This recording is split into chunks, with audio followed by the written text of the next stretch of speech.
States of America and to the republic for which it stands, one nation, under God, indivisible, with liberty and justice for all. We do have one ceremonial matter at the request of Mr. Madison, but we'll allow Mr. Madison to join the meeting or handle it next week. With that, we have public comments for matters not on the agenda. I would like to point out that we have a few public hearings, and so we'll try and give everyone an opportunity that we can within the first 20 minutes. Otherwise, your card will be called at the end of the meeting. And with that, we will call Jane Ward, followed by Michael Williams, followed by Jasmine Richards Abdullah. And it's a minute and a half for speaking. I will ring a bell to let the speakers know when they have 30 seconds. Ms. Ward, go ahead. First, thank you for taking a break from your meeting strategy to suppress public comment. My name is Jane, and I'm one of the lead organizers for the Pasadena chapter of Showing Up for Racial Justice, or SURGE. We're a chapter of SURGE National, which has over 100 other chapters and affiliates across 47 states in the U.S. What does SURGE do? We educate and mobilize white people in our community to end their support for racism and police violence. And this includes ending our support for local politicians, like the ones on Pasadena City Council, who care more about police departments and police associations than their own constituents' demands for police accountability. SURGE members from around the country are working to help move resources away from racist policing and into the communities that need them. We've helped secure victories in Louisville, Atlanta, Cleveland, Buffalo, Los Angeles, and dozens of other cities. If you are listening and are a resident or a city staff person, a journalist, or anyone else who'd like to be part of this growing movement to end the racist corruption in the city of Pasadena and to demand justice for Anthony McLean, we would love to have you. You can find us by locating our chapter on the SURGE website, surge.org. So thank you to the city for this platform, which allows us to share information with the community while council members stare vacantly and sit in their racist stupors. See you at the next meeting. Michael Williams, followed by Jasmine Richards Abdullah.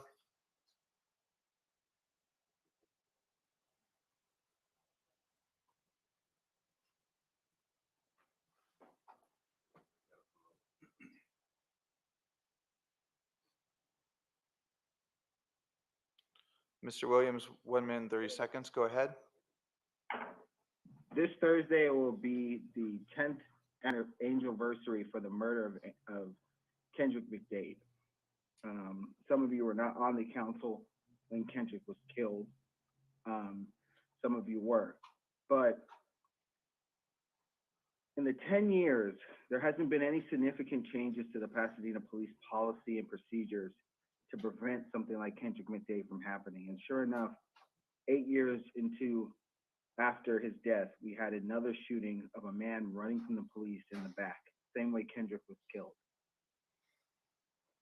This should be a monumental failure to you all. You guys should feel embarrassed that this is what you have let your city come to. That you sat here and promised community members, his mother and others, that you would do things to make sure that these things did not happen here in Pasadena. And yet they continue to happen. Even though it's been 10 years, his family still feels the pain. It hasn't gone away and it hasn't gotten any easier for them. And that's why we call in every week demanding justice for not only him, but Anthony McLean and others, because we're going to bring the pain that these families feel to you every single week until you do something. Until you finally do something that is going to make sure that this does not happen again. Michael, Mr. Williams, your time has expired. And having the same conversations with the same faces. Fire the officer. Jasmine Richards Abdullah, followed by Adriana Batista, followed by Brittany Pollock.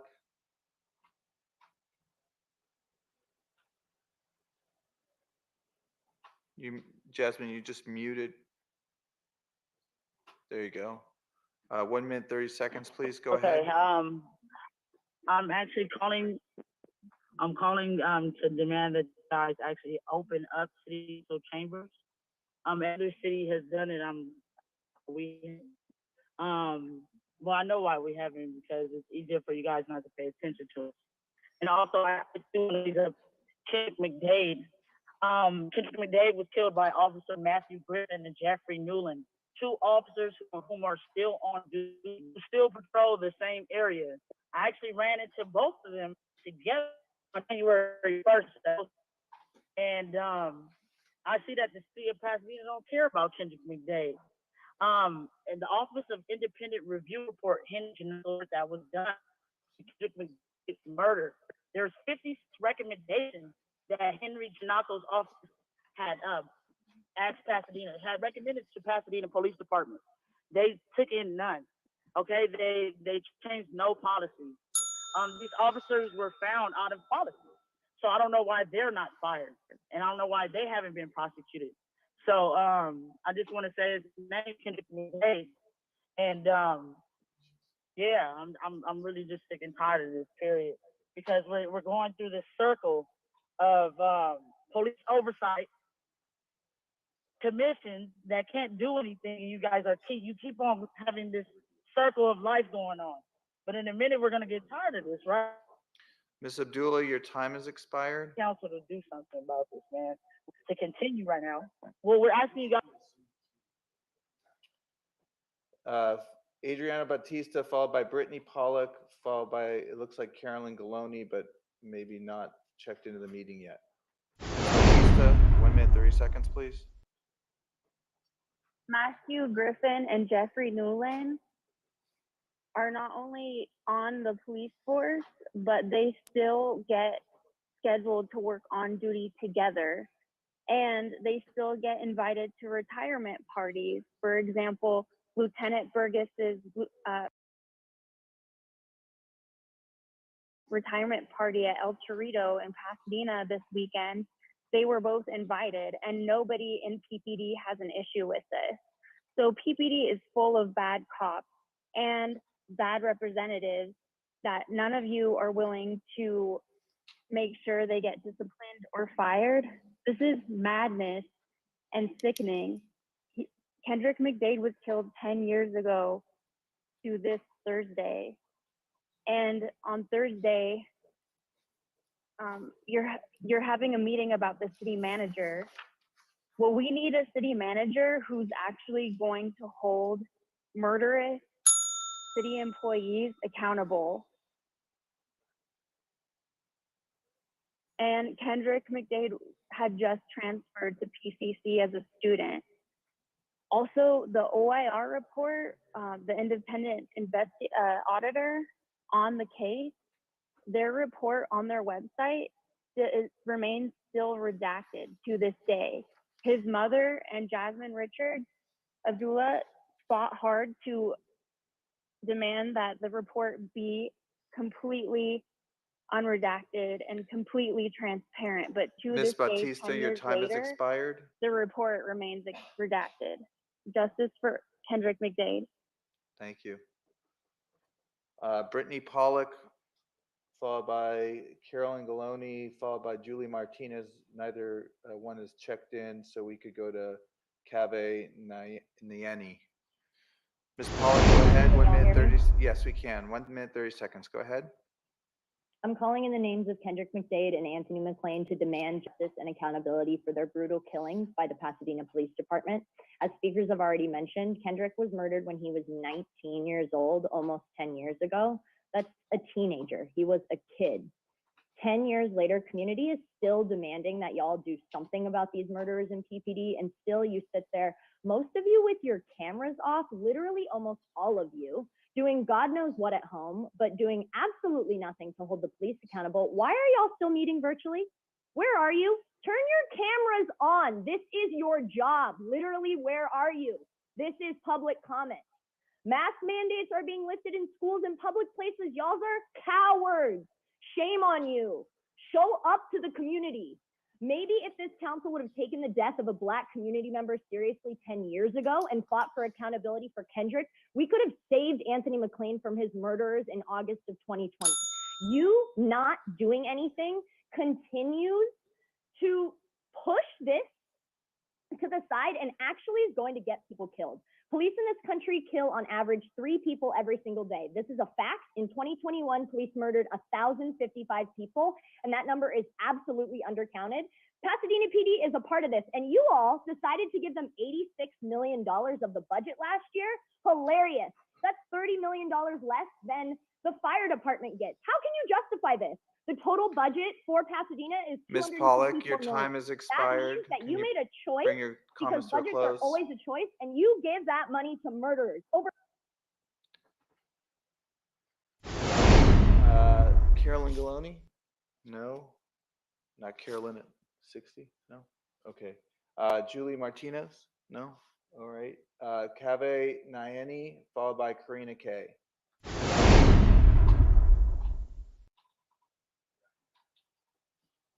Kaveh, you have Can you hear 1 me? minute and 30 Yes. seconds. Go ahead. Got it. I'm calling to start with, I think it's about time to open the doors. It's about time that you guys need to confront the public who has been waiting to see you guys and ask you guys to do your job. If 80-year-old man go to work in every morning to clean up our street, you guys, we don't give a damn if Madison doesn't feel safe to come to the public. If everyone go to work, come to work. We were looking forward to meet you all. 10 years ago, Kendrick McDade died. Jeffrey Nellen and Matthew Griffin, these killer cops who killed innocent 19-year-old walking around this street in the same place that they caused all these traumas. And you clowns, you sit down and allow someone like Steve Mermel not to do his job for 17 months after the killing of Anthony McLean. That was your job. You elected Steve Mermel. It was your job to put him on the place. It was your job to do your job. It was your job to fire him and not letting him to get more money of Pasadena. You didn't. You didn't. And Steve and Anthony McLean's name you all be remembered as part of that. It's time to bring justice to Pasadena. Either you bring it or we will bring it. We go after every single of you guys. We know our rights. This is a threat. Consider it a threat to all of your careers. You're not going to get elected. You're not going to get our money, our tax money, to go against the community and work for drug workers and police. Nayeni, Shame on all of your you. time has expired. Karina K, followed by Heather Hughes. Can you hear me? Yes, we can. 1 minute, 30 seconds. Go ahead. Thank you. My name's Karina. I'm a Pasadena resident and a member of Black Lives Matter Los Angeles, and I'm echoing all the other calls who have called in about your ridiculousness, having the community wait for an hour to open up this public meeting, not being held accountable to the public who you are supposed to serve. Kendrick McDade was murdered 10 years ago this week. 10 years ago this week, and your Pasadena Police Department is no less white supremacist, no less rabid, no less racist, and you all have taken part in that. Your city attorney's office, your city clerk's office, all of you elected officials play a part in the systemic and institutionalized racism and white supremacy and violence that happens in the city of Pasadena. Kendrick McDade was murdered, and you have allowed another police murder to happen in Anthony McLean, and that is on you all. And you are set up, I've said this before, you're set up to have another death over and over and over again, and there be a lack of accountability. We need the officers who killed Anthony McLean fired, okay? We need Edwin Dumagwindon fired, Ronald Sereno fired. Those other officers that are still in the force that murdered Kendrick McDade fired. That is accountability. What you all are doing here is not accountability, and it's for damn sure not public service, okay? Figure your lives out. Black Lives Matter. You should be ashamed of yourself. 10 years now and over 2 years, and you still haven't disciplined those officers who murdered Anthony McLean. Do your job. Your job is public safety, not municipal crap. I say the same stuff to y'all all the time. Miss Miss Karina, your time has expired. City of blood, not. We'll call Heavenly Hughes, followed by Alan Shea. Ms. Hughes? Hello, can you hear me? We can. 1 minute, 30 seconds. Go ahead. Say his name, Anthony McLean. Say his name, Anthony McLean. We've been saying his name for over a year, and still to this day, we do not see any accountability. Fire the officers who murdered Anthony McLean. Cynthia Kurtz, this message is for you. We've been talking to the city council, and they do nothing. Nothing has happened.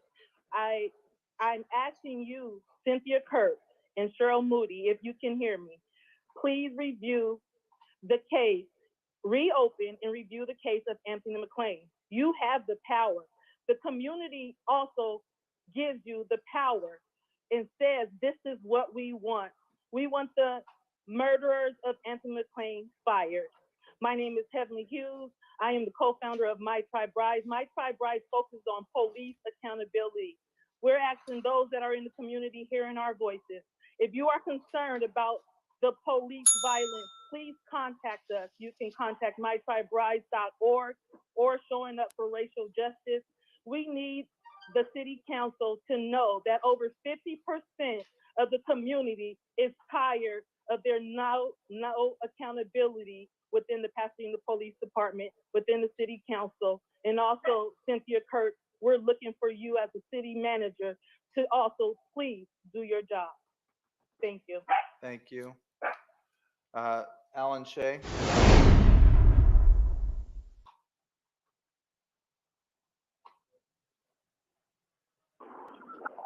Alan, 1 minute, 30 seconds. Go ahead. Thank you. Good afternoon, Honorable Victor Gordo and City Council members. I'm calling to just remind you that the Ninth Circuit Court has indicated that the city manager has the power to fire the officers and allow them to exercise their due process rights through the legal system. The city manager has the authority. The community has spoken. The video is clear. It's very clear. Anthony McLean had no gun, shot in the back twice, gun brought into the crime scene by Pasadena police, and Pasadena police have manipulated and created a narrative that you, the city, is standing by, which makes no sense. You have the Ninth Circuit Court on your side. You have the community voice indicating what needs to take place. Please do not continue to send our city through this madness and fire those officers. And Cynthia Kurtz, please show leadership in your role as city manager. Thank you. Thank you. That completes the public comment speakers that have submitted cards for matters not on the agenda. Thank you, Mr. Clerk. Mr. Madison, you made a request to adjourn tonight's meeting in memory of Russell Cully. Did you want to introduce that matter? Did, Mayor. Thank you very much. The request, and I'll be brief, was to honor and remember two prominent members of our community, Russ Cully and Dorothy Jolly Erner. I think most of us knew Russ and Jolly. They were both involved in a whole panoply of issues in Pasadena, from All Saints Church and the search for new rector when George Regas retired, to Pasadena Community Foundation. Jolly Erner was known well for her, if I recall correctly, 30-year tenure as the head of the lower school at Polytechnic School, and very, very prominent Pasadenans who passed away within the last month or 6 weeks after very, very long and well-lived lives. So I would ask my colleagues to honor them and remember them this evening. Thank you. Thank you. I think your request for Dorothy Jolly Erner, to adjourn in memory of Dorothy Jolly Erner and Russell Cully, are very well taken, and the council will adjourn in memory of both at the end of this meeting. Thank you, Mayor. The next is items not on the, consent calendar. And there has been a request to pull on the part of Mr. Kennedy, item 3, did item 3? Yes.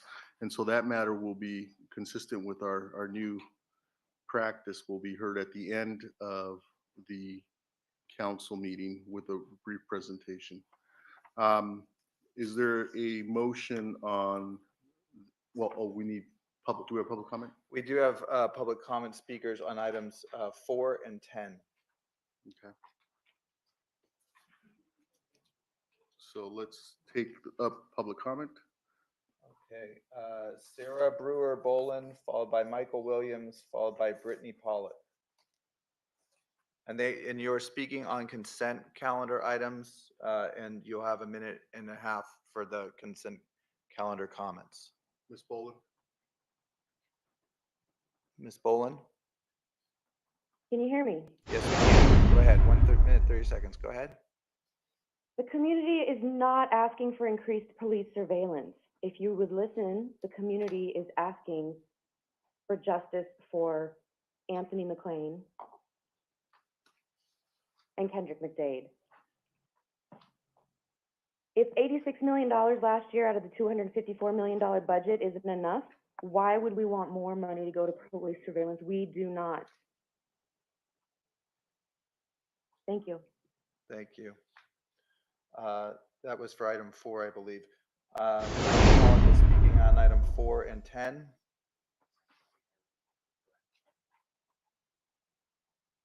Followed by Camille Lewis, who seems to not be checked in, followed by Karina Kay. Hello, can y'all hear me? Yes, so you're calling to speak on items 4 and 10. Go ahead. Thank you. I just want to know how on earth, again, you all can justify giving more money and support to surveillance and things that police our community members out of the city budget. This is almost $500,000 that you want to spend controlling the community. $473,000 that could be going to youth development programs, jobs programs, food assistance, rent assistance. I mean, I could go on and on and on and on and on. Budgets are a choice. And this is an absolutely terrible choice. This is a terrible decision. Again, I got cut off last time. You all decide to give $86 million, over that, almost $87 million of the city's $254 million budget. That means over $1 out of every $3 that the city spends. Public money, this is the citizens' money. People should be pissed. 1 out of every $3 you give to the police. How can you justify that? This is your job and you give over 34% of the city's money to the police department. How do you do that? How do you justify that? And this Community Police Oversight Commission, what was it invented to do? Hold police accountable. What is it even doing? What is the purpose of it if you can't simply fire the officers who have murdered people? You have literally murderers who are being paid by the public's purse, the public's money. Ms. Pollock, your time has expired. And you won't even fire them. You're a We're joke. going to move on to Michael Williams. Fire. And then Camille Lewis is not checked in, so then we'll go to Karina Kay. Michael? Oh, no, Michael Williams. We can go to Karina. Karina, go ahead. You have 1 minute, 30 seconds. Go ahead. You're speaking on items 4 and 10. Go ahead. I would have preferred to have 1 minute and 30 seconds for each item on the agenda, but that's okay. My name is Karina. I'm a Pasadena resident, member of Black Lives Matter Los Angeles. Regarding item number 4, why are you putting over $400,000 worth of security cameras in areas that are predominantly Black and brown and poor? Why are you doing that? So that you can send the Pasadena Police Department over to Black and brown and poor people and continue to criminalize them and kill them? Why are you doing that? Why aren't you stringing up that number of security cameras in other neighborhoods? Obviously, if you do that in those neighborhoods like you're doing with ShotSpotter, that's where you're going to find, behavior that you deem as criminal. Sleeping, for example, being unhoused, for example. So you're full of shit and you shouldn't be doing that. Regarding item number 10, in the wake of the George Floyd protests, the Pasadena community demanded civilian oversight. And all of you lawyers up here in city council explicitly created the Civilian Oversight Commission to have no power whatsoever. It's a fucking book club, okay? We demanded oversight of the Pasadena Police Department. There's an officer who was just pulled over by the California Highway Patrol, drunk with a gun, fled the scene of the accident and is a police officer. These are the people that you're protecting. What are you doing? What are you doing? We need Pasadena Police Department needs actual civilian oversight, and y'all are not it. Y'all are not it, and y'all intentionally made the creation of the Civilian Oversight Commission to have no power whatsoever. So shame on you yet again. We need those officers who killed Anthony McLean fired. Karina, your And time we has need expired. justice for him, and Black Lives Matter. Thank you. Michael Williams, apologies for skipping that. And then Camille Lewis, followed by Nicole King, followed by Alan Shea. Michael Williams.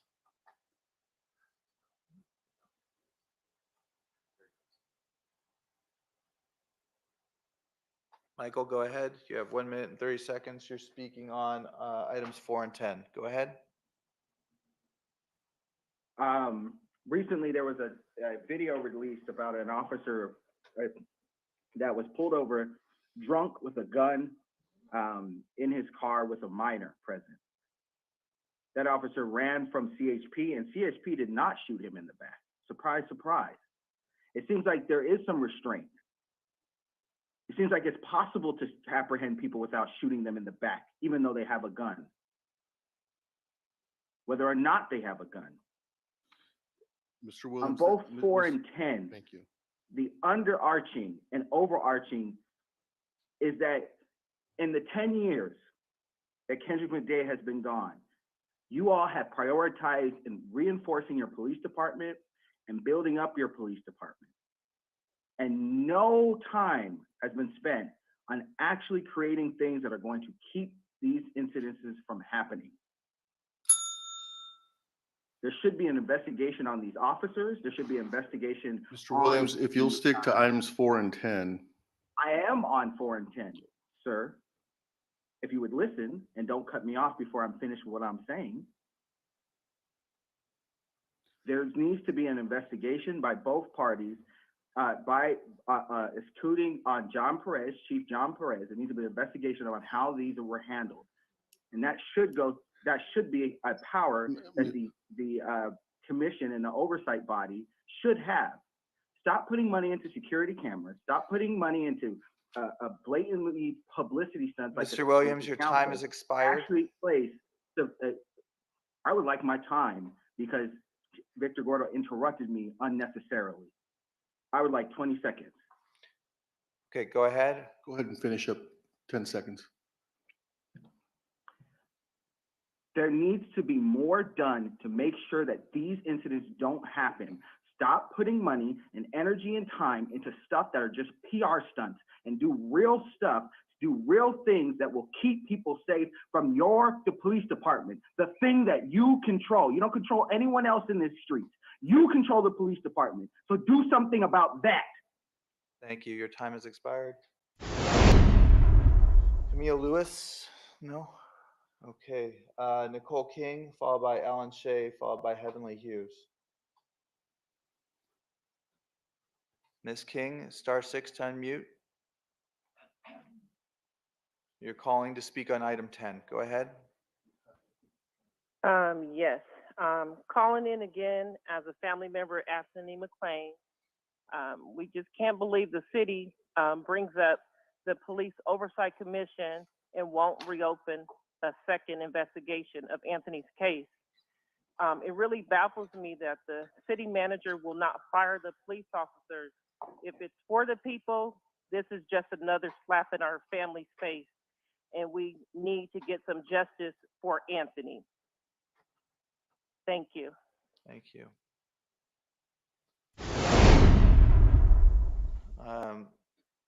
Alan Shea, followed by Heavenly Hughes, followed by Oldham Denham. Alan Shea is no longer in the meeting. We'll go to Heavenly Hughes.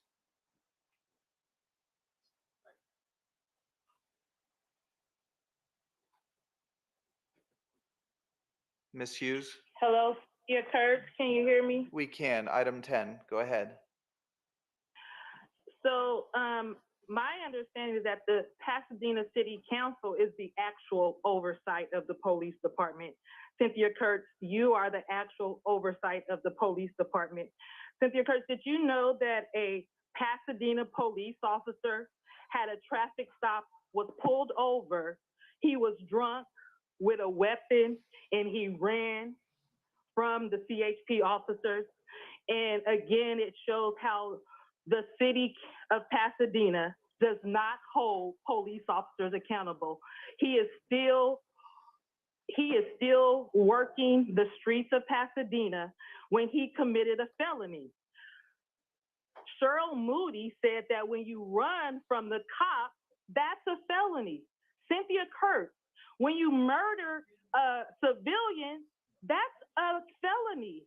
How is it that you are comfortable to allow felons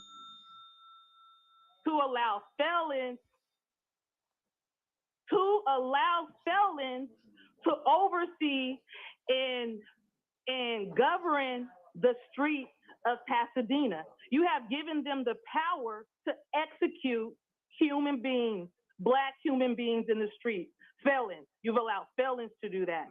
So again, Cheryl Moody said at the previous OIS meeting that when you run from a police officer, which a Pasadena police officer Ms. did, Hughes, your time has expired. it's a felony. It's a felony. Sorry, Olden Denham? No. That completes all the public comment. Speakers have submitted cards and are in the meeting. Okay, item, Mayor, yes. Mr. Hampton? I'll be very brief. Well, before I'm brief, I'd like to move, are we done with the public speakers? So I can move approval of the consent calendar? We are. With the exception of number 3. With the exception of number 3 that's being pulled and will be heard at the end of the meeting. Okay. At the request of Mr. Kennedy. Is that a motion to move the balance of the consent? Yes, and then I'd like to make a comment. Very brief. Is there a second? Oh, second. Okay, it's moved and seconded. Mr. Hampton? Should we roll call first, or do you want me to make a comment before? Before, if you're going to make a comment on the. Okay, that's fine. On item 2, I just wanted to mention to water power staff and Cynthia Kurtz and her team. It's a great opportunity for our employees to receive some better treatment as it relates to their locker room experience, et cetera, and creating a better workspace. So thank you. And as for item number 4, with installation of cameras going up in the park, that is parks. Those are things that the community members that live around the parks that also patronize the parks have been asking for. And so I'm grateful for those things going in. I do just want to mention that, I've been listening to all the public comments as it relates to police department, things that they would like to see our next city manager be involved in, and accountability, et cetera. I do want to encourage all of the public commenters to go to the intake meeting for what we should be looking at for our next city manager. I think their opinions will be well served when participating in the survey. If that survey is not up, Mayor, maybe on every agenda, at the top of every agenda, Mr. Clerk, maybe we could put a place where somebody could put in or see the link where they could do this survey, and also on top of our homepage at the city of Pasadena's website. Then, as it relates to Kendrick McDade, I just want to say to the family of Kendrick McDade, my prayers are still out with you and your family, and we do as a city council and as a city have to do better when it comes to our policies. For the family members of Anthony McClain, there's no words I could say to explain my dismay with the lack of management of our, and as well as for Kendrick McDade, the lack of management for our police officers. Accountability is key. If our officers, you can't say that we're waiting for the DA, and I've already said this, and I know that this has come to council and you guys have decided to make a decision on this, but at the end of the day, without accountability, we're going to continue to get these type of comments, and it's going to look really one-sided. Now for the officer who was involved in the DUI that ran from the police, I am, you know, just saying that I'm gratified that he's still alive and he wasn't shot in the back like Anthony McClain was. I'd also like to say that accountability is key. So if we have officers that are involved in things that they should not. Mr. Hampton, I've given you a lot of, we're straying pretty far from the agenda here. No, we're really not. We're really not. We are not far from the agenda. Once again, accountability is key, Mayor, and if there is something into that with the video that I just recently watched, I'm not sure, you know, I don't know exactly who the individuals are, just happened to watch the video that was posted online. I would like to understand, to the extent that I can understand, because, you know, we're always talking about how we can't talk about personnel matters, how or what happened in this case, and is this police officer still a police officer, et cetera. You know, accountability is key, and our officers, our management needs to do the job that we have hired them to do, and that is to manage our employees. If we had an employee that was a trash truck driver or any other department with a DUI that ran from the police, they'd be fired. Thank you, That's all I have to say. Thank you, Mr. Hampton. Accountability is key.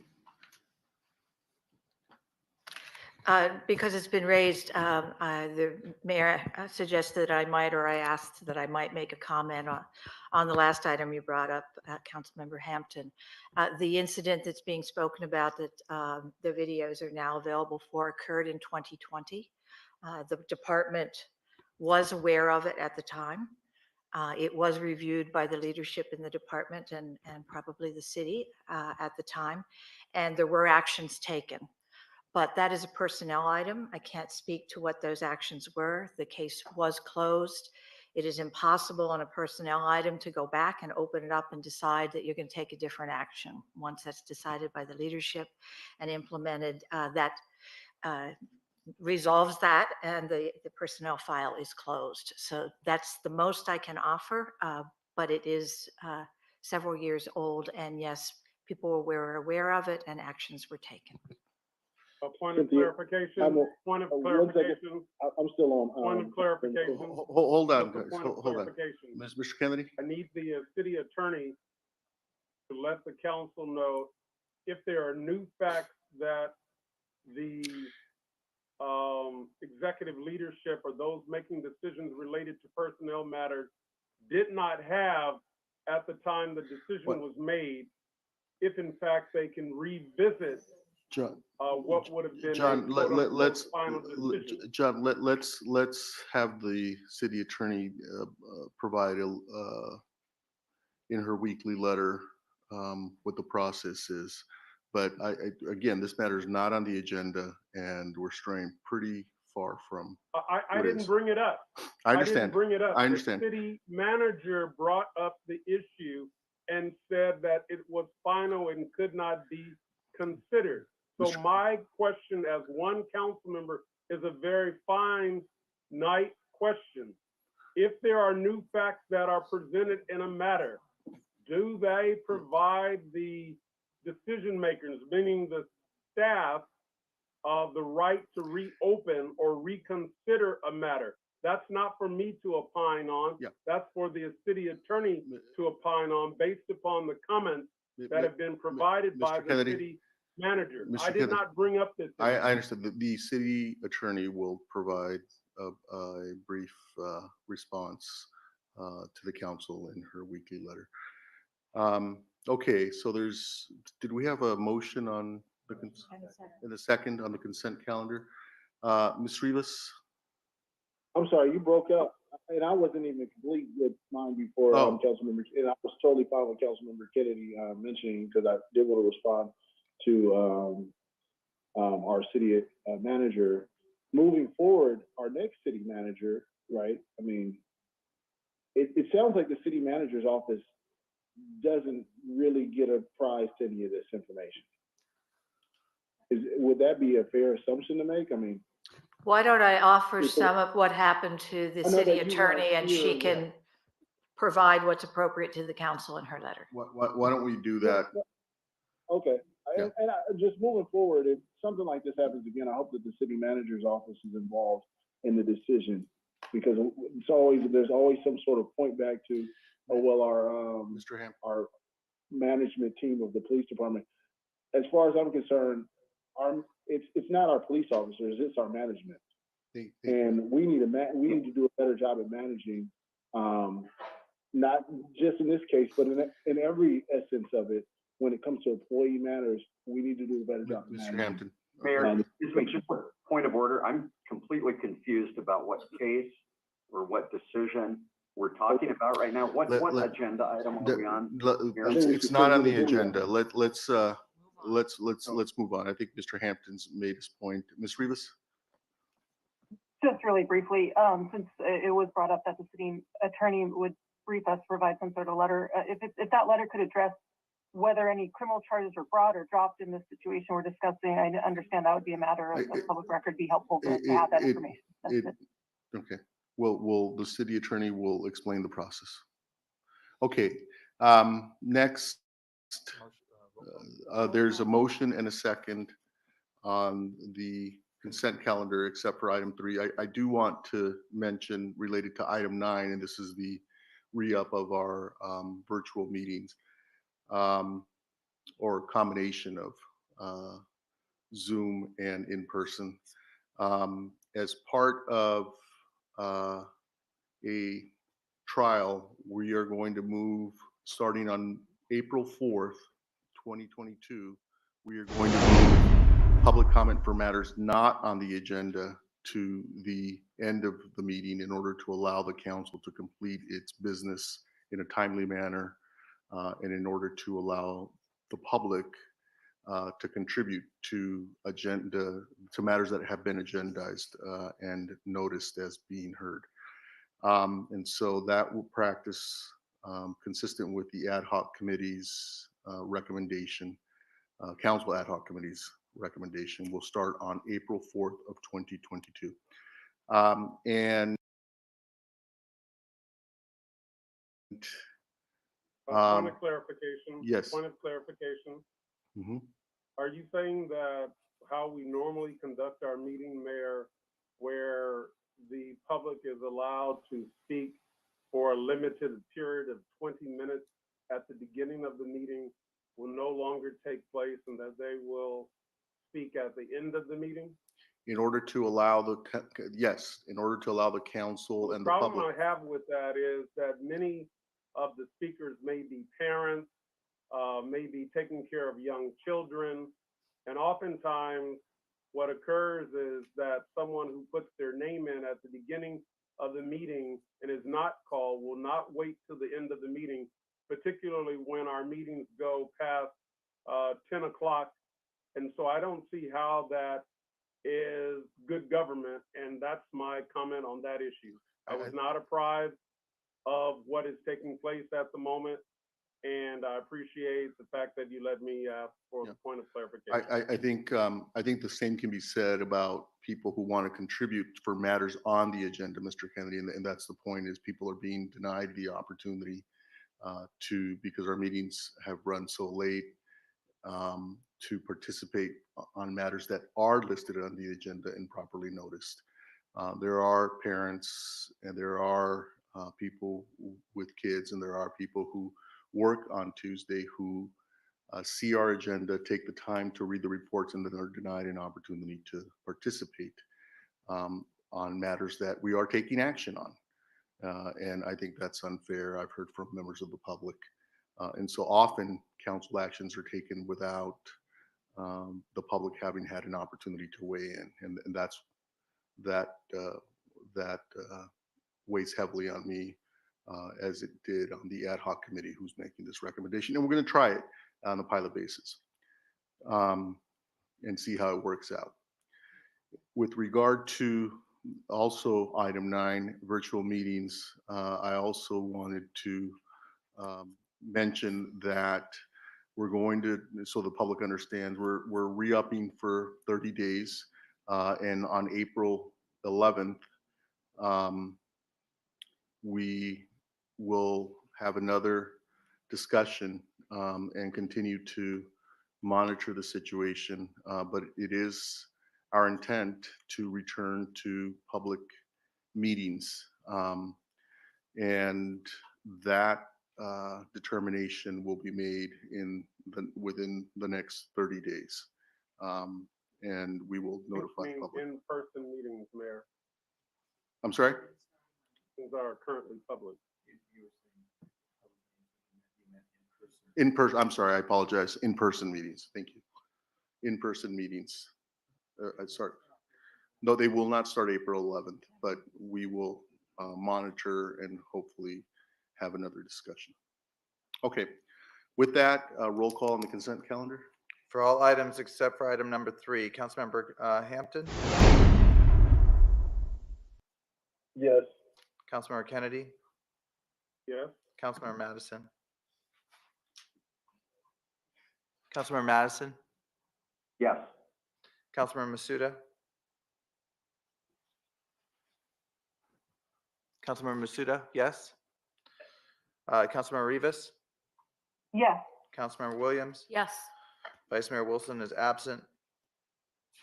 Mayor Gordo. Yes. Motion is approved without opposition. Okay, that brings us to the Public hearing. public hearing, and this is item 12, and I'll ask the clerk to open the public hearing. Thank you, Mayor. This is the time and place for the public hearing on landmark designation for the property located at 801 South San Rafael Avenue. The city clerk's office, well, actually, the public hearing notice was mailed and posted on February 28th, 2022. The city clerk's office received 19 letters in support of the city designating the property at 801 South San Rafael as a landmark and providing comments related to John Vandecamp's life and legacy, and 5 letters expressing concerns with the staff recommendation or in opposition to the staff designating the property as a landmark and expressing concerns with Pasadena heritage, quote, weaponizing, end quote, historic preservation. Those letters were posted online, made part of the public hearing record, and made available to the city council as well.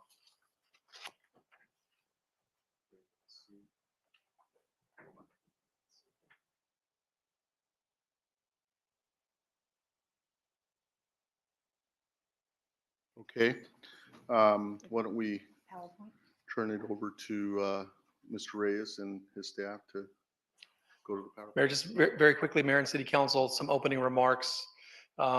We feel very strongly, number one, that Mr. Vandecamp was an important person in the city of Pasadena and the state of California, and that he lived in this house when he was doing some of his productive work.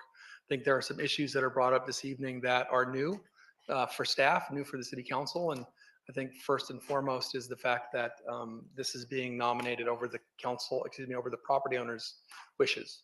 Our code does not require that the property owner approve a landmark designation, and so staff's recommendation, as Mr. Johnson will share, is because we believe it meets the requirements for landmark designation in the city of Pasadena, that the City Council would landmark this property at 801 South San Rafael.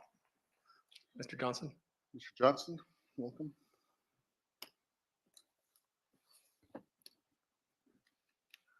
Good evening. Thank you. Good evening, Mayor and council members.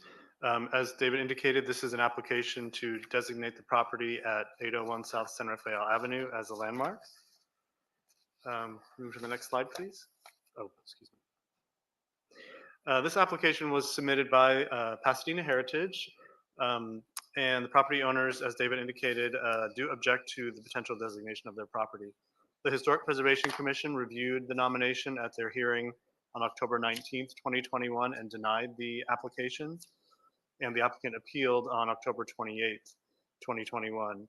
The City Council also considered calling the Historic Preservation Commission decision for review on November 1st of 2021, and the motion to call the decision for review failed at that time. Here we see a map showing the location of the property on the southwest side of San Rafael Avenue between San Rafael Terrace and Hillside Terrace. It is a single-family residence that was constructed in 1947. There was no architect of record on the original permit, but the original owner and builder was Holmes P. Tuttle.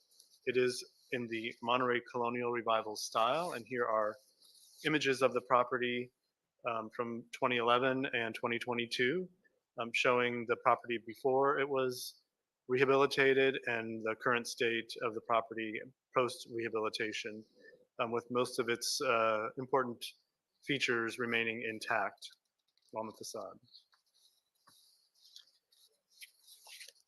Pasadena Heritage has requested to designate the property under Criterion B, which is for association with the life of a person who's significant in the history of the city. Some of the considerations that must be made according to our code for those types of designations is that the person in question must be significant within a historic context, such as a professional field or a specific historical period. They must be demonstrated to have gained importance within their field, and they're not eligible if no scholarly judgment can be made because insufficient research has occurred or insufficient passage of time. A property does also have to retain integrity of its historical characteristics based on the criterion that is being nominated under.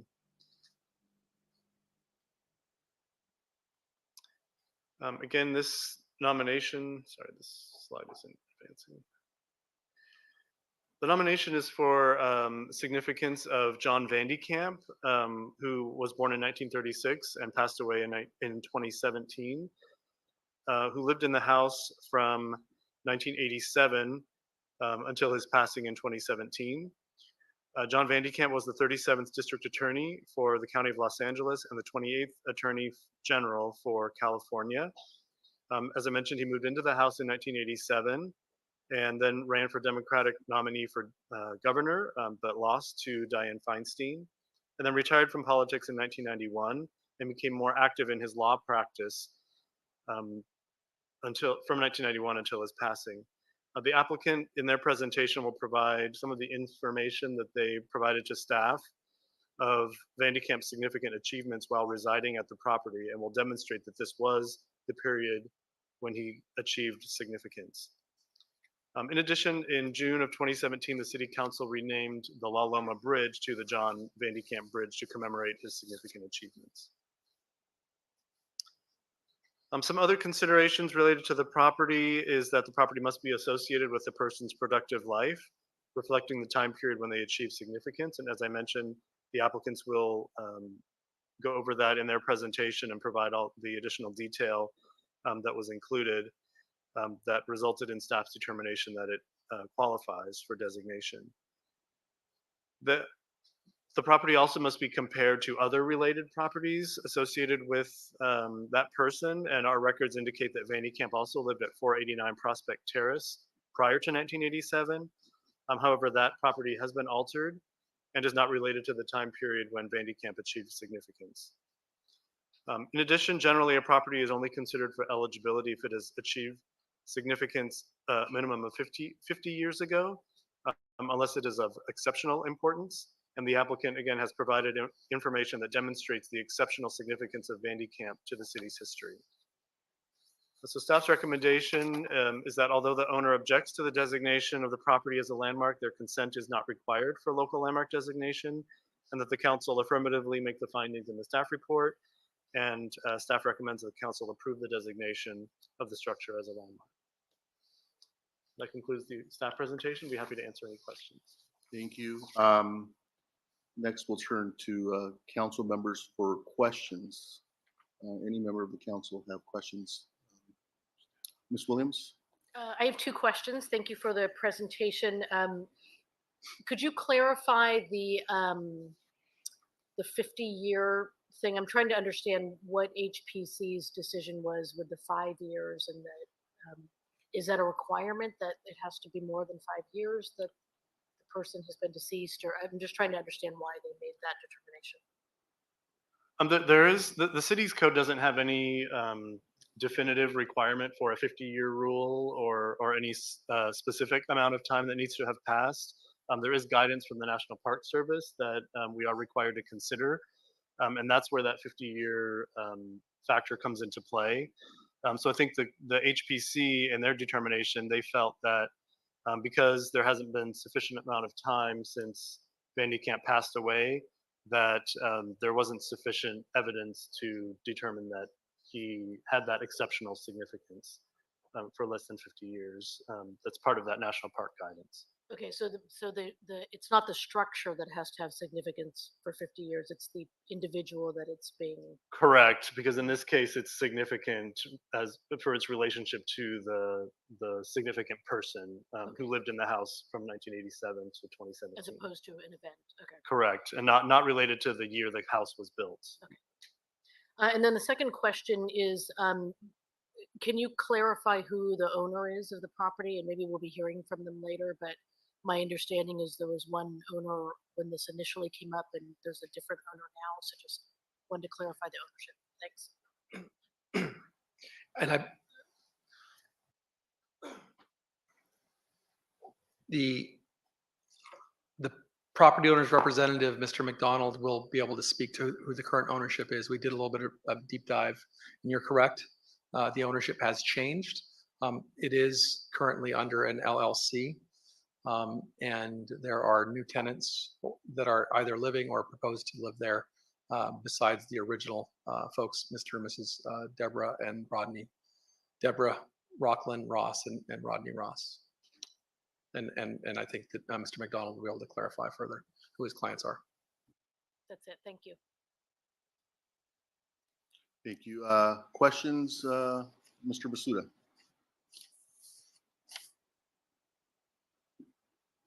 Thank you, Mayor. And David, last time that this was at the council, I really gave a lot of weight because was concerned that the owners of the property was against the landmark designation. So here's my question now. There has been a change, you said, in ownership or the designation of the ownership. What are the negative reasons a landmark designation does for an owner that doesn't want it? I think that we wouldn't categorize them as negative. There are additional restrictions that are placed on properties that are landmark, that are designated as landmarks that require review for alterations that have been done. And you're correct. And you might recall that this property was before the city council in regards to an HDP, Hillside Development Permit request. The property in the last 2 years has undergone extensive renovations in the interior, major structural upgrades, as well as the construction of an ADU in the backyard and some other renovations to the front facade. So further requests by the current property owner or future property owners, if the council were to landmark it, would require a certificate of appropriateness if it was a major project, just to ensure that the alterations were done consistent with the Secretary of the Interior standards. That would really be the effect. In addition, this property owner could apply for a Mills Act tax relief from their property taxes if the property is landmarked. Thank you very much, David. Thank you. I just want to make sure I'm understanding the facts correctly. So when this issue surfaced, there was a different owner, and so the current owner was then on notice. Mayor, it's difficult to hear you. So is it correct to state that when this matter initially surfaced, there was a different owner? So the current owner had noticed that they were buying a property that could potentially be landmarked by the city. Is that correct? That's our understanding of the timeline, Mayor. Okay. That's certainly an important point to raise and for us to consider. Any other questions or comments before we move on to the appellant's argument? I would just have one question, I think, of staff. Are there any findings or any additional information that you're providing tonight, Mr. Reyes, to support staff's decision that is different from the last time this came to council? Yes, this is the first time the issue of landmark designation has been in front of City Council. Councilmember Kennedy. The first time we were here, and again, you might recall the city council ultimately denied the request of the property owner for the HDP. That was not an issue of historic designation. So this is in fact the first time this item is before you. And so all the information is new. Also, this would be considered a totally different action for consideration by the council. Is that what you're explaining to me? Yes, council member. In the staff's presentation, I think it was possibly Mr. Solomon or Andrew, probably be easier for me. He had mentioned that staff looked at property where John Vandecamp was a resident on Prospect Terrace. Did I hear that correctly? Mr. Kevin Johnson is a principal planner for Design and Historic Preservation. Andrew Salimian works for Pasadena Heritage, but you are absolutely correct. Sorry, Andrew. You're absolutely correct that Mr. Johnson identified a different residence where Mr. Vandecamp resided at 487 Prospect. Okay, did staff also look at the significance of 691 La Loma Road in its consideration?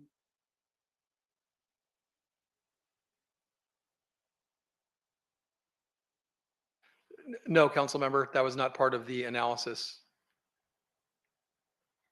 In terms of the presentation that was made, staff referenced the council action of naming the La Loma Bridge the John Vandecamp Bridge. What was the basis for naming that bridge the John Vandecamp Bridge? Councilmember, our understanding that was a memorial designation that was granted by the city council. The city council decided to do that. There were no specific findings or standards or any other analysis that was done. It was really just to recognize the individual and to memorialize the bridge in his name as he grew up in that area. I think that's one take on it, but if that were accurate, we could also have named the Colorado Bridge the John Vandecamp Bridge. The reality is that we named the La Loma Bridge, I think unanimously, of the John Vandecamp Bridge because John Vandecamp grew up in part in terms of his younger years at 691 La Loma, and that gave the focus for that particular bridge's renaming. So it puts me as one council member in a quandary, at least a little bit, looking at the historic nature of the house at 691 La Loma, and then looking at the house at 801 South San Rafael, given the fact that the Preservation and Historic Commission or Historic and Preservation Commission unanimously agreed that it was not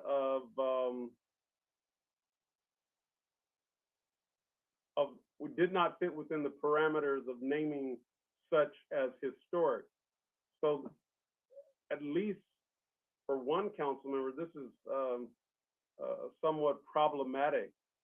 And is it unusual that staff would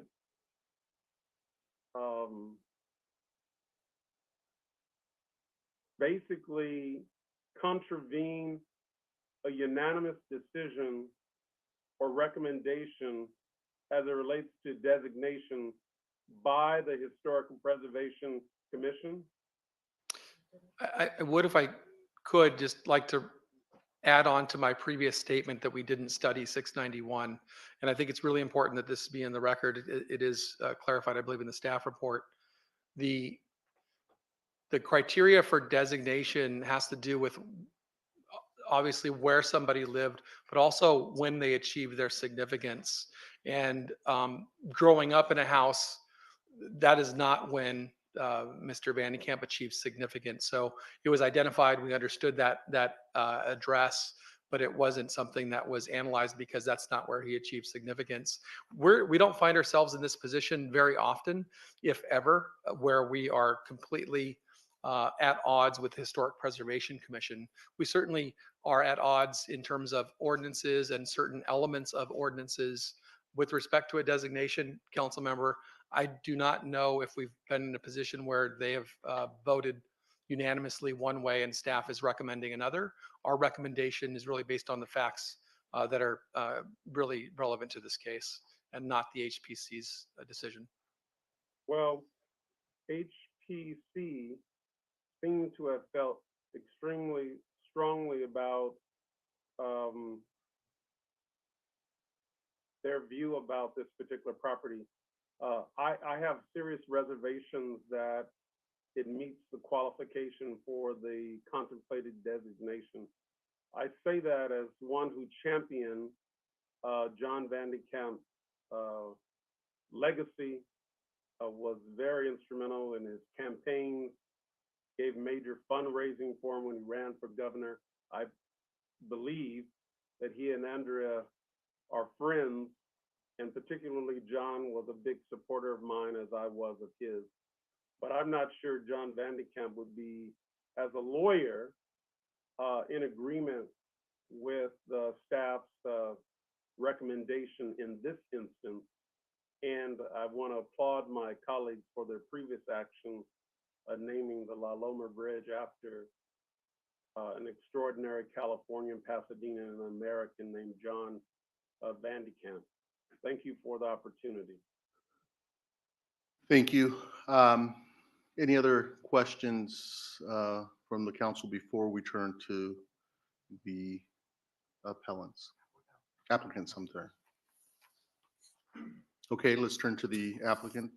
So we're going to turn on the cameras for Sue Mossman and Andrew Salimian. The applicant / appellant in this case will be given 7 to 10 minutes to make a presentation. They have a PowerPoint, and then the city council will have an opportunity after their presentation to ask any questions, and then we will turn to the homeowner Mark, after that. Mark, you're coming in and out. Oh, sorry. Should I repeat that? The applicant appellant will have a 7 to 10 minute presentation followed by council questions, and then we'll turn to the homeowners. We will bring up the PowerPoint for, I believe Andrew will be making the presentation, unless Sue wants to start. I would like to start, please, Mark. Go ahead. And Ms. Mossman. I'll start your good clock. evening, Go ahead. Mayor and City Council members. And in response to Council Member Kennedy's question, it is Pasadena Heritage that brought this nomination forward to you, understanding clearly and disagreeing, sadly but significantly, with the decision of the HPC. Staff's recommendation to the HPC was the same as its recommendation to you, that this property, as the residents of John Vandecamp for 30 years during the most productive time of his life and career as a public figure, is the place that we suggest should be marked as a landmark in the city of Pasadena because of John's prominence, his many accomplishments, and his extraordinary career. He was also a champion of Pasadena, and after his time as Attorney General, he went on to do so many more things while living and often working here in this residence. So I just want to suggest that it's Pasadena Heritage bringing this nomination forward to you because we believe under criterion B that this house is the place of significance in John's career. We're asking you tonight to support landmarking of this property. We're sorry that the either current or previous owners, I'm now a bit confused, did not support the nomination, but we bring it forward to you to mark this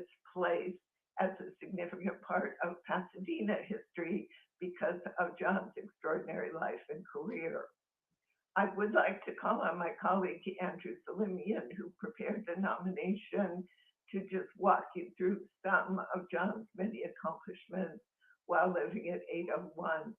So let me hand off to you, Andrew, to walk us through the presentation. And Thank Andrew, you. And Mark, Andrew, yeah, as we bring it up, I just want to let you know when you want to advance the slide, just say next slide. You have 4 minutes 45 seconds left with another 3 minutes additional for this time period, so the 7 to 10 minutes. So go ahead. Okay, next slide, please. So the basis of this nomination is criterion B. We believe that John Vandecamp was a truly extraordinary Pasadenan, and Andrea Vandecamp also achieved remarkable things. The house is a 1947 Monterey colonial built by Holmes P. Tuttle, but the importance of this nomination is not with the architecture itself, it's what John accomplished while living in this house. And below is just a basic set of his contributions to society that we'll try to cover in this brief presentation. Next slide. So the Vandecamp family actually comes from a food empire. His uncles started a potato chip company originally in downtown LA. They branched into Tam O'Shanter Inn, which is turning 100 this year, the Vandecamp Bakery building, Lowry's the Prime Rib. And this was something that John really grounded John early on. He worked as his first job as a host and Lowry's the Prime Rib in Beverly Hills. And until 2017, he served as the restaurant's chairman and board of directors. So just keep in mind, he comes from a middle-class family that kind of hit it big and really did find success through this food empire. Next slide. He was born in Pasadena, and actually his uncles had started the restaurant, but eventually his dad did invest, and they found some success, and he moved to Pasadena from Pasadena. He graduated from John Muir High School, but when he was here as a child, he participated in what was called the Trailfinder School for Boys in Pasadena. He traveled all over the country visiting national parks, and he really learned his love for the outdoors. Living in Pasadena and Pasadena, and as many of you who know him, he was passionate about this, the arroyo, the mountains, until his passing. In 1952, he was accepted into Dartmouth College at 16 years old. In 1959, he received his JD from Stanford, only 23 years old, and then briefly went into the National Guard for 6 months. Next slide. From there, he had a long list of accomplishments where he just every few years moved up. He was assistant U.S. attorney, followed by the U.S. attorney. And while there, he was the director of executive office for U.S. attorneys. In 1969, for those early years, he was based in D.C., but in 1969, he returned to Pasadena to run for Congress, but was defeated. He was a staff director for Jesse Unruh's gubernatorial campaign, who was defeated by Ronald Reagan. And this is a theme you'll see quite often. It was a much more Republican time in California, and it's kind of unimaginable now, but he had some really tough campaigns. From 1971 to 1975, this is in a very important role. He was the first federal public defender of LA. He was appointed by the Ninth Circuit Court of Appeals to represent defendants who could not afford legal fees. And as many of you know, if you're low income or working class, a lot of times you're buried by the law and you can't afford good legal representation. It was John Vandecamp who represented working people for the first time as the first federal public defender. From 1975 to 81, he was the 37th Los Angeles County District Attorney. He focused on gangs, sexual assault, domestic violence, child abuse, career criminals, and officer-involved shootings. And he also established programs to help victims and witnesses of crime. He was very focused on the people who have the least resources and fighting for working class and underrepresented Angelinos. Next slide. And Andrew, I'm just gonna let you know, you have 3 minutes and 1 second left of the 10 minutes that you were allotted, so you'll have to complete this in the next 3 minutes. Just wanted you to know. Okay. Moving on, go on. As a state attorney general, this is when he coincidentally lived in the house. He moved into the house in 1987 as the peak of his career. And some of the contributions during this time included sponsoring the Trial Court Delay Reduction Act. He sponsored the California AIDS drug testing program. He opposed supermarket and utility mergers. And he sued LA and Orange County companies for violating Prop 65. So he was very focused on consumer protection, environmental rights, and also criminal justice. And then in 1989, which was probably the one of the highest points of his career and is mentioned in every single article at the time of his death, was in the 1989 Cleveland Elementary School shooting in Stockton created what is the Roberti Roos Assault Weapons Control Act of 1989, which was California's first assault weapon ban, and it's still being litigated to this day. John Vandecamp worked as the Attorney General and went to the state capitol with an AK-47 to show what was allowed at the time. He made front page of the New York Times, and it's just a testament of his legacy. Next slide.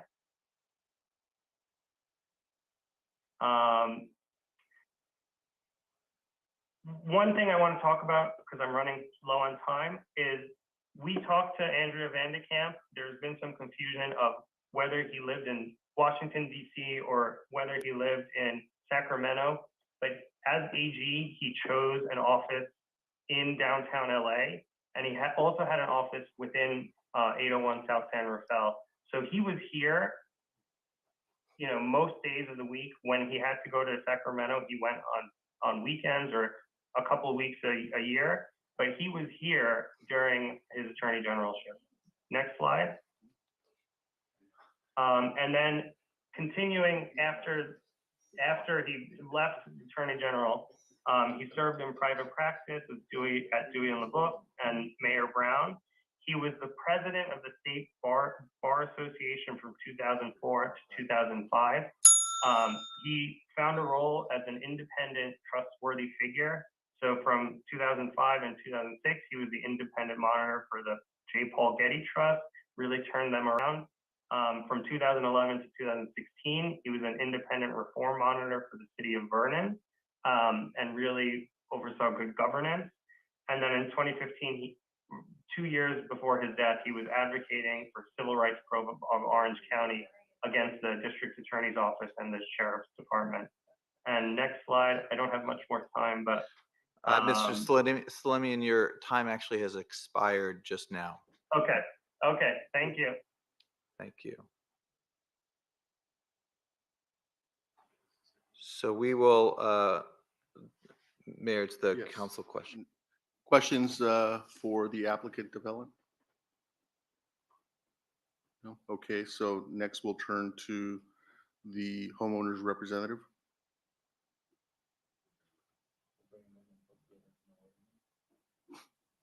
And I have a question. Given this appeal was filed by a previous homeowner, is there a question of standing in this matter, whether The appeal was filed by Heritage. no, I'm sorry, So there's not The owner has appeal. standing as the current owner. The if owner that's has your standing as question. the current owner, notwithstanding that they weren't the owners when this process was Right, and I initiated. think Mr. Reyes is Oh, saying the lawyer will speak to who owns it. All I know is. So Mark, you've highlighted me, both Carrie Chastina and Richard McDonald are speaking on behalf. So who is the Mhm. other person to bring in? We have Richard, we have Deborah. Carrie, Justine, I'm, or do you want to go, Richard? Okay, let's go ahead. Yeah, I'm just, Mr. you McDonald. wanna patch Carrie in? Carrie? We don't have a Carrie. Chestine? Justine? Yeah, hold on one second. Here she Maybe comes. Carrie Alfara, Justine, She's coming in now. Hold on one second. or Justine Alfara? There we go. We found Carrie. I'm here.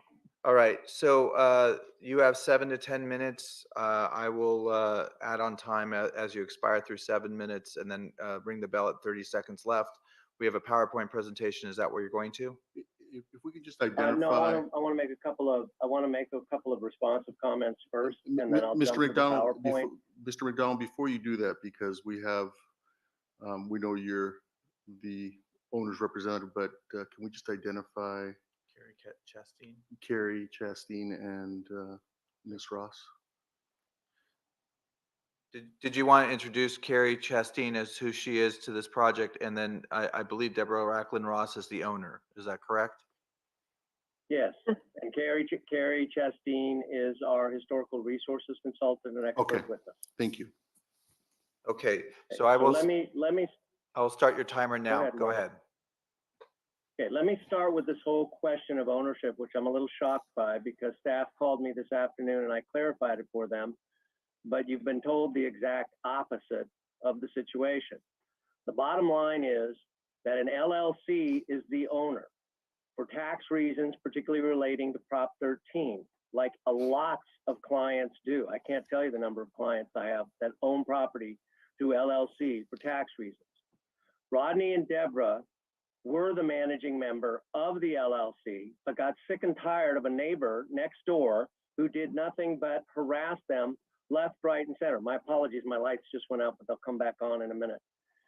Harassed them nonstop while they were trying to remodel their house. They decided to ask a friend to take over the LLC, and they moved out to rent the property while this whole matter is going on. They got tired of being treated as second-class citizens. They got tired of the harassment from the next door neighbor on everything they were doing, the false hundreds of complaints to the city, which resulted in stop work orders left, right, and center. And David Reyes can even attest that every time the city went out there, they found nothing. So the ownership has not changed. There is not a buyer who bought it with the expectation that this might happen. There is unanimous opposition from the LLC members, Deborah, Rodney, and their friend who is now the managing member of it. So let's not fool ourselves into thinking there's somehow or other an easy way to try to finagle this. There's not. These are the owners. They're opposed to this 100%. Second, let me point out that this is the first time the Historic Preservation Commission has ever denied a landmark application. And they not only did so because they didn't see any substantial evidence to support it, they did it unanimously. And their comments were across the board that it does not meet the criteria. The criteria B requires that the property be illustrative of the significance of the individual during a particular period of time. And there was no evidence presented to them to that effect, just like there's been no evidence presented to you to that effect tonight, which I'll cover in a moment. There are, I hope you've had a chance, my apologies for getting you the letter, but hopefully you've had a chance to go through it. Because what you'll see is a timeline going back to July of 2020, where Pasadena Heritage has literally filed 3 different applications, and the processing of them has never been done in accordance with the code.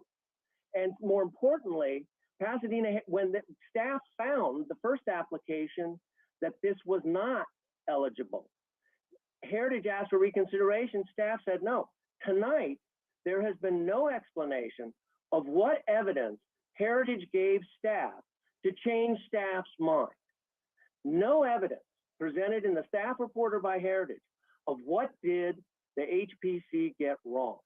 And this is all about substantial evidence. Historic determinations are up and down on it, not his life as a significant figure, because that occurred before 1987. He was a significant, prominent individual before 1987.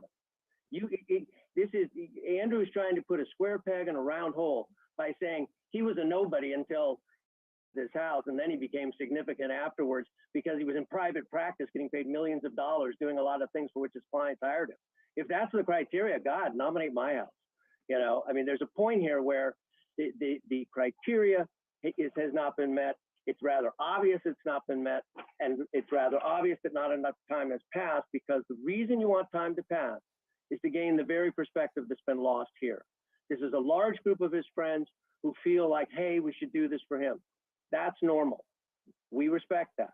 But you can't do it over the property owner's rights, and you can't do it in too early a time period. You have to wait and get perspective. Now, with that, if we can jump to the presentation that I'll go through quickly, and then turn it over to Carrie. So you have 5 minutes and 40 seconds left in your time of the 10 minutes.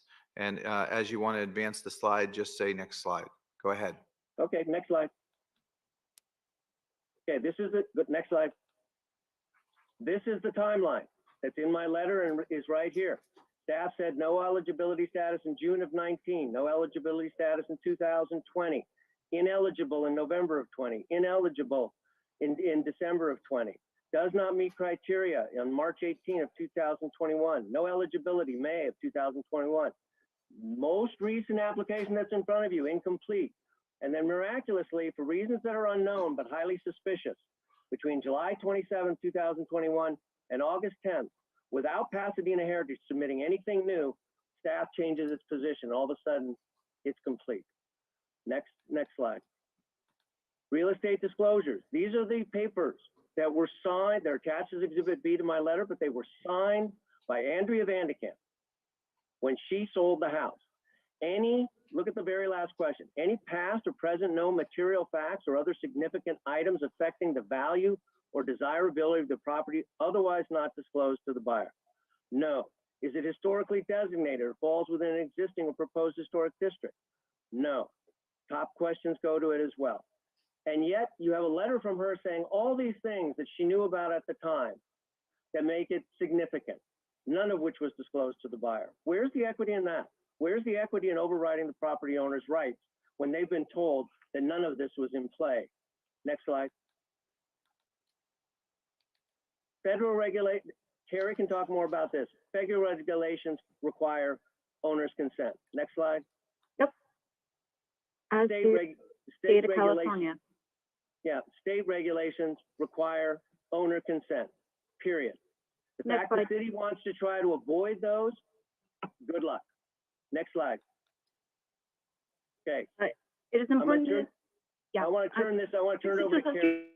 It is important to note that no formal scholarly work has been prepared to demonstrate the supposed significance of Vandecamp's work as a district attorney or attorney general. Next slide, please. As stated in the National Register Bulletin on how to apply National Register criteria, a property that has achieved significance within the past 50 years can be evaluated only when sufficient perspective exists to determine the property is exceptionally important.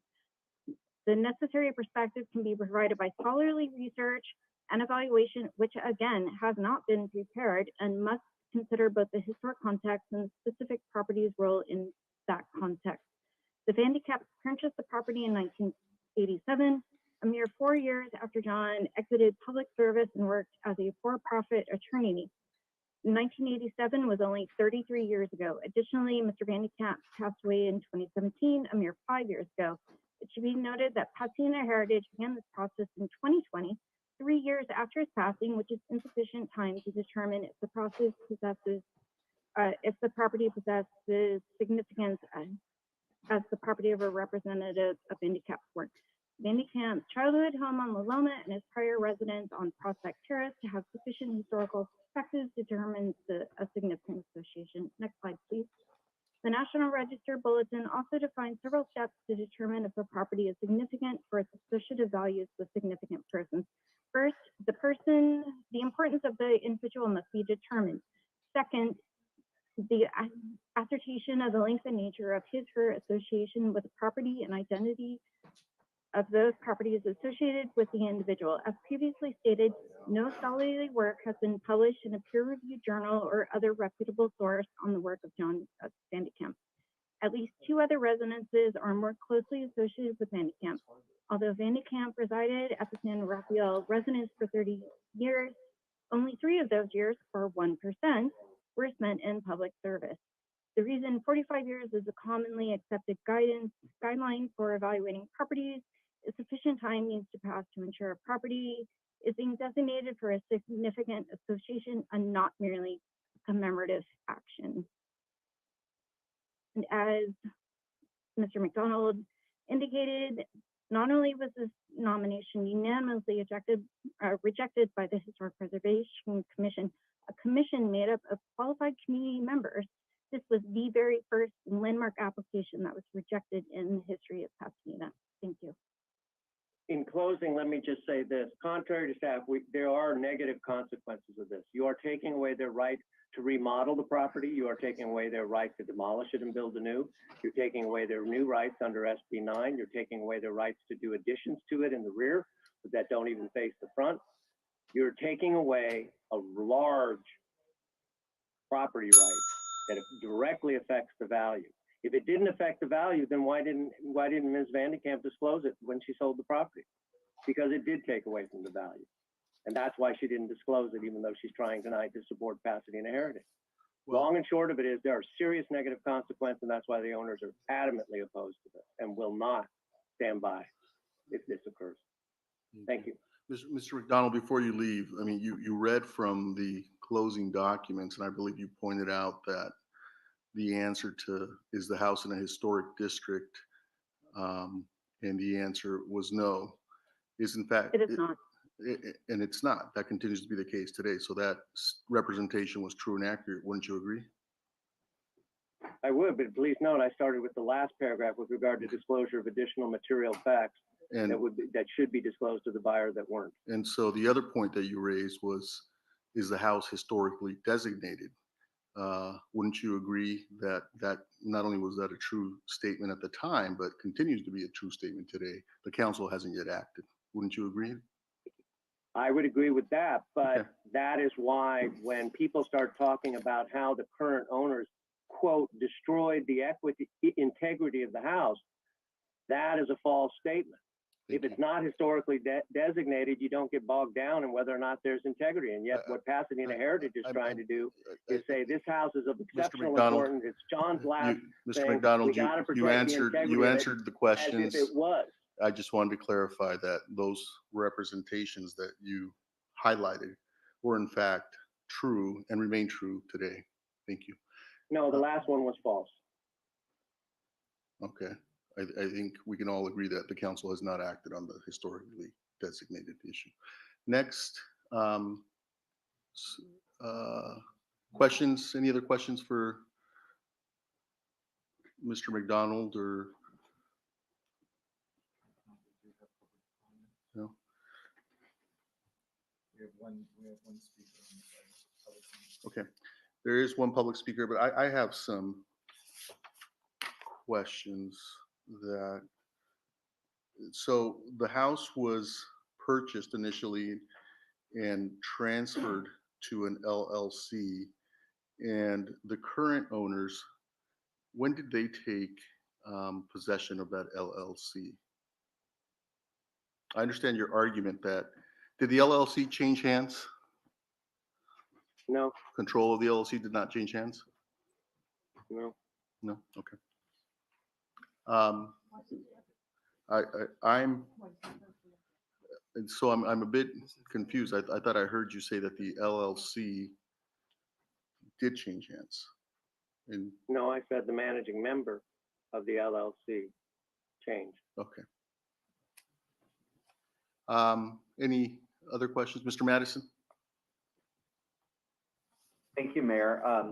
I have a couple of questions and a statement I want to make. I mean, Mr. McDonald makes some fairly aggressive statements in his opposition about Vice Mayor Wilson and myself. I want to make clear that, as I understand, this is a de novo review by the council. Is that correct, Michelle? Yes. Excuse me. Yes. Michelle, I couldn't hear you. I'm Oh, sorry. yes. Yeah. So I just want to assure Mr. McDonald and everyone that I will make a decision about this based on the evidence that presented here, the record which I've read, the correspondence. Mr. McDonald cites the fact that I've contributed to Pasadena Heritage. I have done that. Obviously, that hasn't had any connection to this case that I'm aware of. And I contribute to a number of nonprofits in Pasadena. Ms. Bonneries, is that a reason for me to recuse myself? The fact that the appeal of the commission decision was filed by Pasadena Heritage? Excuse me, Mr. Madison, the mere fact of contribution to an organization does not necessarily establish bias. You should indicate the extent to which you feel you can make a fair decision based on the evidence that's presented during the testimony and the written evidence that's been presented, and that you have an open mind, not influenced by whichever organizations you may have contributed to. Yeah, certainly the fact that I make contributions wouldn't have any relationship to that. I'm quite sure if we examine the record over the years, there have been occasions where, notwithstanding my contributions to Pasadena Heritage, I have actually been on the opposite side of issues. I'm sure that's quite true with the neighborhood associations to which I contribute, West Pasadena Residents, Linda Vista Annandale, and the like. I remember vividly going to a mediation of, I think it was actually litigation between Friends of the Arroyo and Kid Space Museum. And I started the mediation by mentioning that I contribute to both of the organizations. And before leaving the house, I was asked, by my spouse at that time, let me get this straight. We're contributing money to both sides and they're using the money to sue each other. Really smart, Steve. So I personally don't think any of that is a reason why I couldn't have an open mind and consider the case on the merit. Mr. McDonald also makes the statement that I spoke to Sue Mossman about the matter. If I could inquire on Mr. McDonald, I actually have no recollection of that at all at any time. I'm quite certain I haven't had any meetings with Ms. Mossman about this or anyone at Pasadena Heritage. I haven't, to my recollection, had any calls. Like most of us, I have, dozens of calls every week. But Mr. McDonald, could I inquire, because you are someone that I know well and have high regard for. Do you have more about that? Is there some basis to believe that Ms. Mossman and I discussed this case? Yes, we believe that. I mean, look, your recollection is what it is. If you don't recall it, you don't recall it. I can't pump things into your memory. I mean, people recall things and they don't. We've been told by various friends of Pasadena Heritage that she was reaching out and talking about the matter with you. That's simple. Yeah, I honestly do not recall that. I think it may be helpful to say that at some point with regard to this property, and perhaps it's even this decision that we're considering tonight, I asked my colleagues on the council to review that decision. I don't have any recollection of speaking to Ms. Mossman about that review, but it's not uncommon for council members, when there is a call for review, to have some communication with stakeholders about that and explain that if the council reviews the matter, decides to review the matter, then an appeal generally is not necessary. Fees can be saved, by nonprofits, for example, or neighbors sometimes.